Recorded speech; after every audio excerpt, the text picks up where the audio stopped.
देखिए, आज तो लाल डायरी में अशोक गहलोत के भ्रष्टाचार के काले चैप्टर का पहला पन्ना सामने आ चुका है और पूरा देश और पूरी राजस्थान पूछ रही है कि इस लाल डायरी में जो नाम सामने निकल कर आ रहे हैं, गहलोत जी इससे घबरा क्यों रहे हैं? गहलोत जी इसका जवाब क्यों नहीं दे पा रहे हैं? क्यों गहलोत जी कभी लाल डायरी के संदर्भ में इस पूरे प्रक्रिया को पटल से हटाने का काम करते हैं, लाल डायरी के नाम और निशान को असेंबली से हटाने का काम करते हैं? कभी अशोक गहलोत जी कहते हैं कि इस लाल डायरी में कुछ नहीं है। कभी अशोक गहलोत जी जिस प्रकार से गुडा जी को पिटवा कर असेंबली के भीतर उनके हाथों से लाल डायरी के कुछ पन्ने फाड़ देते हैं। यदि लाल डायरी में कुछ नहीं है तो अशोक गहलोत जी को आकर बताना चाहिए कि जो पन्ने और जो काले चैप्टर आज निकल कर आ रहे हैं भ्रष्टाचार के, उस पर उनका क्या जवाब है। और देखिए, ये अशोक गहलोत जी की जो सरकार है वो राजस्थान के इतिहास की सबसे भ्रष्ट सरकार है और उसका एक एक चैप्टर तो सामने बार बार आता रहा है। ट्रांसफ़र पोस्टिंग स्कैम जिस प्रकार से हुआ, गोविंद डोटासरा के सामने पोल खुल गई। 15 से ज़्यादा पेपर लीक हुए और पेपर लीक माफिया को कांग्रेस पार्टी के नेताओं ने, चाहे वो केसावत हो, चाहे वो ढाका के वकील बनकर सलमान खुर्शीद हो, इन्होंने ही संरक्षण दिया।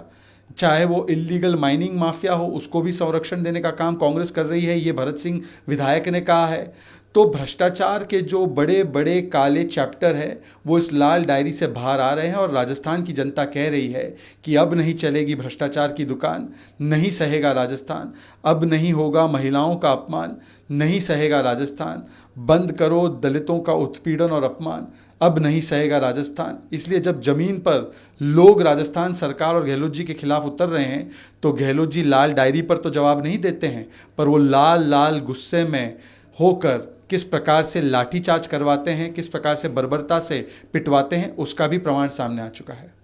कांग्रेस के झारखंड के इरफान अंसारी, उन्होंने जिस तरह से दलितों को लेकर कहा है, उसको आदिवासी समाज को लेकर के उन्होंने जो कहा है उसको लेकर, देखिए, कांग्रेस मूलतः आदिवासी विरोधी पार्टी है। उन्होंने आजीवन आदिवासी समाज को, दलित समाज को, शोषित वंचित पीड़ित समाज को अपने अधिकारों से अलग रखा है। आज इसका प्रमाण तब मिलता है जब इरफान अंसारी, कांग्रेस के बहुत ही चहीते नेता, सदन में खड़े होकर आदिवासी विरोधी बयान देते हैं और कहते हैं कि आदिवासियों में इतनी समझ कहाँ से आ जाएगी, वो इतने समझदार कैसे हो जाएंगे, आदिवासियों को इतना समझ में कहाँ से आ जाएगा। इसका मतलब वो आदिवासी समाज के विवेक पर ही सवाल खड़ा कर रहे हैं और ये पहली बार नहीं है। अजय कुमार, कांग्रेस के प्रवक्ता, ने कहा कि द्रौपदी मुर्मू जी की ईवल मानसिकता, दुष्ट मानसिकता है। उसके अलावा राष्ट्रपत्नी कहने का दुष्कर्म और दुष्साहस एक प्रकार से अधीर रंजन चौधरी ने किया था, जिससे उन्होंने राष्ट्रपति पद का भी और द्रौपदी मुर्मू जी का भी अपमान करने का प्रयास किया था। आजीवन कांग्रेस पार्टी ने आदिवासी समाज को कभी उनका अधिकार नहीं दिया। चाहे ओबीसी समाज हो, उनको भी जाति सूचक गालियां देने का काम राहुल गांधी ने किया, जिसके लिए वो डिस्क्वालीफाई हुए, जैसे उन्होंने मोदी समाज को गालियां दी। प्रधानमंत्री भी जो शोषित वंचित समाज से आते हैं उनको भी भस्मासुर, नीच, गंगू तेली जैसी गालियां दी गई।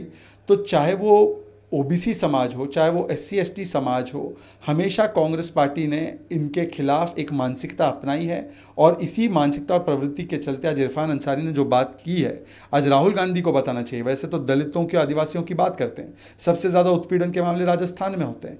क्या आज राहुल गांधी इरफान अंसारी की बातों के लिए माफ़ी मांगेंगे, हाँ या ना? नमस्कार, मैं हूं मानक गुप्ता। अगर आपको हमारा ये वीडियो पसंद आया हो तो इसे लाइक और शेयर जरूर करें और हां, हमें सब्सक्राइब और फॉलो करना ना भूलें ताकि आप देश और दुनिया की कोई खबर मिस ना करें। तो जुड़े रहिए हमारे साथ और देखते रहिए न्यूज़ 24।